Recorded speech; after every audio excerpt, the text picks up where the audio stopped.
When I read the proposal form, or the invitation to submit proposals for the Sense of Self exhibit and performance space, what intrigued me was the intersections of notions of identity, and that's always been one of the things that I'm concerned with.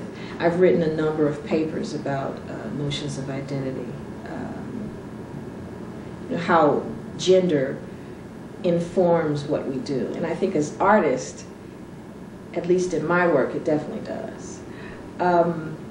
I have been complimented by male writers, male playwrights in particular, that my male characters are real. And they didn't believe that women playwrights could write real male characters. And I can only attribute that to having a very strong male-centeredness as far as my family upbringing, my father and my 3 brothers.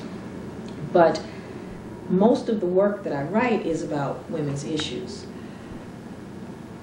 And so I know that, or I feel more confident talking about gender and how it intersects with life and art and living and being, motherhood. The whole notion of gender, you know, the advent of your menses and the explosion that happens when we first get acne and breast and all those things. And that was always a part of my writing. And when I look back at some of that stuff, it's real wild, but I'm willing to bet that for most women artists of whatever ethnicity, that's true. You know, that's a truism. So with that, when I talk about my own notions of identity, I think about an instructor that I had years ago in an African American Studies course, and he always asked, if you could write your what would appear on your tombstone, what would it be? And it gives students an opportunity to begin to think about who they are as perceived by the people around them and who they want to be remembered as. And I'm a grave enthusiast. I like walking through graves and reading the gravestones. And it bothers me every time I walk past a woman's gravestone and it only says Elizabeth Brown, so-and-so to so-and-so, mother. Was that the only way that she identified, or was that the only thing that the people around her saw? So if I think about the labels that I attach to myself, they say, well, Kimmika, who are you? And I always say, well, I'm a poet first, because that's been my first love. A playwright, now a member or a neophyte in the academy. I'm toying around with calling myself an anthropologist now, which for a long time I thought that was like, oh my God, no it's not. I think another thing that comes to mind is that notion of the starving artist. You know, women of color who are artists have to make so many different kinds of negotiations with their art and with their private lives to make a living at their art. And I find that disparity in American culture a little bit upsetting. You know, I have to hold down, 12 jobs in order to pay the bills and keep my kids in sneakers. So that I'm not allowed to just be a poet. I'm not allowed to just be a playwright. I'm not allowed to just be a performance artist or a scholar, for that matter. I have to be all of those things or nothing at all.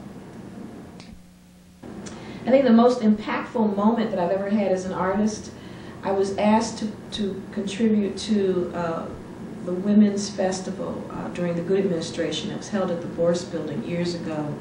And, I thought it was just going to be a regular old reading. I had planned to do these 3 poems that I was becoming quite popular for in the Philadelphia area. And when I got there, I was surprised, although I shouldn't have been in retrospect, that there were, the women of color, you could have picked them out and counted them on your hands, out of 3,000 women that were jammed inside the Bourse Building on all of the various levels. And I hesitated for a moment to do this one poem. It's called So Now You Call Me a Bitch. And it's about being called out of my name by my ex-husband. And this poem came out of that encounter. And so I hesitated whether to do this poem in this space where there weren't very many women of color who could identify with what the poem was about. And it takes you through the whole legacy of enslavement. But I chose anyway to go ahead. That's what I had rehearsed. I was going to go ahead and do it. And I got up and I did the poem, and I'm literally, I don't know how many people are familiar with the Bourse Building, but you could hear, the acoustics in there are horrible. You could hear a pin drop. It was so quiet in this space when I was doing the poem. And afterwards, and I couldn't gauge the quietness. You know, sometimes you can gauge an audience's kinetic energy and you know whether you've reached them or you haven't, or whether you've offended them, or, you know, what have you. But because of the space and the openness and the acoustics, you couldn't really gauge the silence. So I was coming off of the stage, and this very short, little old Jewish lady came up to me, and she grabbed my sleeve. And you know, she was so short I had to kind of bend down to talk to her. And she went on to tell me this story about her. I think the guy's name was Herschel, her husband. That Herschel had called her that name one time. And she said she picked up a frying pan, and he never called her that again. And for a moment we kind of had this bonding moment where we were no longer differentiated by age, because she was a much older woman. I was very young at the time, maybe 24, 25 years old. You know, we were no longer bordered by our color. You know, I was African American, she was not. We were no longer bordered by our politics. She was Jewish, I was not. We became women who understood, and it made me feel good.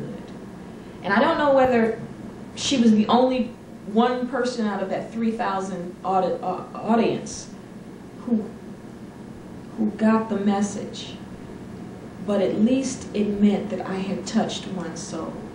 And that moment stays with me.